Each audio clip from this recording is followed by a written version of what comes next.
కావలసిన ఆ తమలపాకు రంగులో మన ఈ కాజు కత్రీ రెడీ అయిపోద్ది. ఎలా చక్కగా దీన్ని ఒక మిఠాయి రూపంలో తయారు చేసుకోవాలో చూడండి. అయితే కొంతమంది దీంట్లో గ్రీన్ రంగు కూడా వేస్తారు. కావాలంటే ఆ రంగు కూడా మీరు వేసుకోవాలంటే వేసుకోవచ్చు. ఒక ముద్దలాగా అయ్యేంత వరకు స్లోగా తక్కువ మంటలో దీన్ని ఇలా కుక్ చేసుకుందాం. ఇప్పుడు ఆ ఆకులో ఉన్న తేమని తీసుకొని ఇది ఒక ముద్దలా తయారైంది. దీన్ని ఇలాగే కలుపుకుంటూ కుక్ చేసుకుందాం. ఒకవేళ మీకు దీంట్లో కొంచెం అంత రంగు ఇంకా పర్ఫెక్ట్గా రావాలి అంటే ఆకుపచ్చ రంగు మనకి మార్కెట్లో దొరుకుతుంది. దాన్ని కొంచెం ఇందులో వేసేసి కలిపేసుకుందాం. ఒక 2-3 నిమిషాల పాటు స్లోగా కుక్ చేసుకుందాం. ఈ మిశ్రమం ఇలా ప్యాన్ని వదిలేసి ఒక ముద్దలా తయారవుతున్నప్పుడు ఇందులో మనం కొంచెం యాలకుల పొడి వేసేసుకుందాం. ఇప్పుడు దీన్ని కలిపేసుకొని స్టవ్ మీద నుంచి తీసేసి దీన్ని మనం ఒక ప్లేట్లో చల్లార్చుకుందాం. ఇప్పుడు ఇది ఒక మంచి ముద్దలా తయారవుతుంది. కావలసిన షేపుల్లో చేసుకొని కొట్టించుకోవచ్చు. దీన్ని కొంచెం చల్లారిన తర్వాత దీన్ని ఏం చేయాలో చూపిస్తాం. వేడివేడిగా ఉన్న మన ఈ కాజు దాన్ని ఇష్టం వచ్చిన షేపుల్లో చేసుకోవచ్చు. దీన్ని కావాలంటే ఆకు రూపంలో కూడా మనం చేసుకొని చక్కగా వడ్డించవచ్చు. మనకి కావలసిన షేపుల్లో కూడా మనం చేసుకోవచ్చు. ఈ మిఠాయి కొంచెం సేపు చల్లారితే మన కాజు బర్ఫీలా తయారవుతుంది. మరి లేదనుకోండి, వేడిగా ఉన్నప్పుడు ఈ చేసుకున్న మన మిఠాయిని ఇలా ఏదన్నా మోల్డ్లో కానీ దేంట్లో అన్నా వేసి మనకి కావలసిన షేప్లో మనం చేసుకోవచ్చు. అయితే మీరు ఈ కాజు కత్లీ షేప్లో కూడా చేసుకోవచ్చు. ఇలాంటి మోల్డ్లలో వేసి చక్కగా మనకు కావలసిన షేపుల్లో తీసి పెట్టుకోవచ్చు. ఇప్పుడు ఈ తమలపాకు పాన్ అయితే బయట చేస్తే బోల్డ్ ఖరీదుగా అమ్ముతారు. ఎంతో ఈజీగా దీనికి కొంచెం అంత నెయ్యి కానీ నూనె కానీ లైట్గా పెట్టేసి తర్వాత దీన్ని ఈ విధంగా ప్రెస్ చేసి ఈ ఎక్స్ట్రా ఉన్న దాన్ని తీసి ఒక చాకుతోటో దేనితోటో ఇలా తీసేస్తే చక్కగా ఆహా కొంచెం వేడిగా ఉంది. తమలపాకుతో చేసుకున్న స్వీట్ రెడీ. ఈ మిఠాయిని ఇందులో పెడదాం. కొంచెం అంత వేడిగా ఉంది, ఏం పర్లేదు. తర్వాత ఒక నైఫో దేనితోటో లైట్గా ఇలా బయటకు అనేస్తే రెడీ అయిపోతుంది.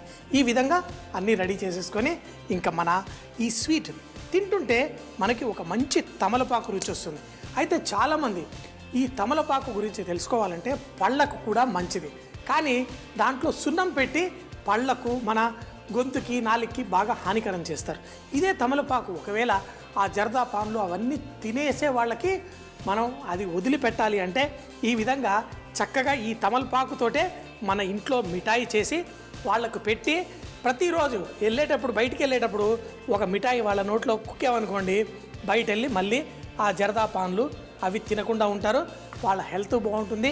మనం పళ్ళు కూడా చక్కగా మెరుస్తూ తయారవుతాయి. ఎందుకంటే తమలపాకులో ఆ పళ్ళని మంచిగా మెరిసే గుణం ఉంటుందంటారు.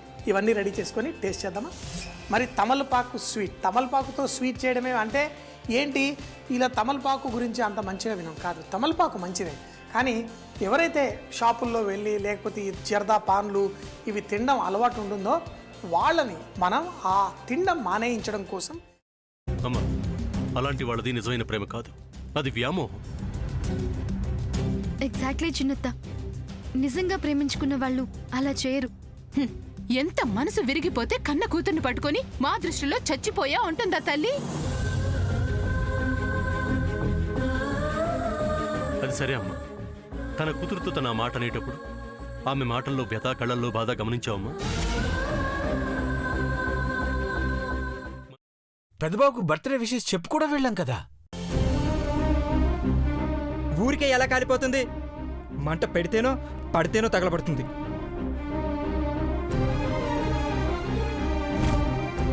కరెక్ట్ చిన్నబాబు, నీకొచ్చినట్టే నాకు డౌట్ వచ్చింది. పార్వతే షర్టును తగలబెట్టిందనుకుంటా.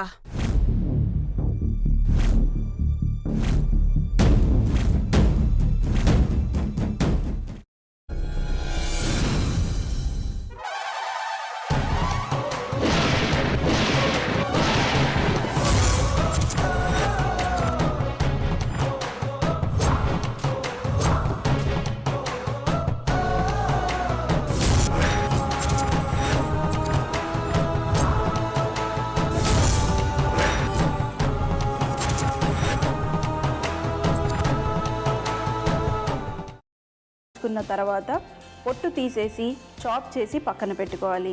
ఒక ప్యాన్లో కొద్దిగా నూనె వేడి చేసి అందులో ఆవాలు, మినప్పప్పు, శనగపప్పు, కరివేపాకు, సన్నగా తరిగి పెట్టుకున్న ఉల్లిపాయలు వేసుకుని 1 నిమిషం పాటు వేయించుకోవాలి. ఆ తర్వాత కాల్చి కట్ చేసి పెట్టుకున్న వంకాయని కూడా అందులో వేసుకుని బాగా మిక్స్ చేసి బౌల్లోకి ట్రాన్స్ఫర్ చేసుకుని అందులో తగినంత చిక్కటి పెరుగు లేదా పల్చటి పెరుగు వేసుకుని మిక్స్ చేసి అన్నంతో కానివ్వండి, చపాతీతో కానివ్వండి సర్వ్ చేసినా చాలా బాగుంటుంది.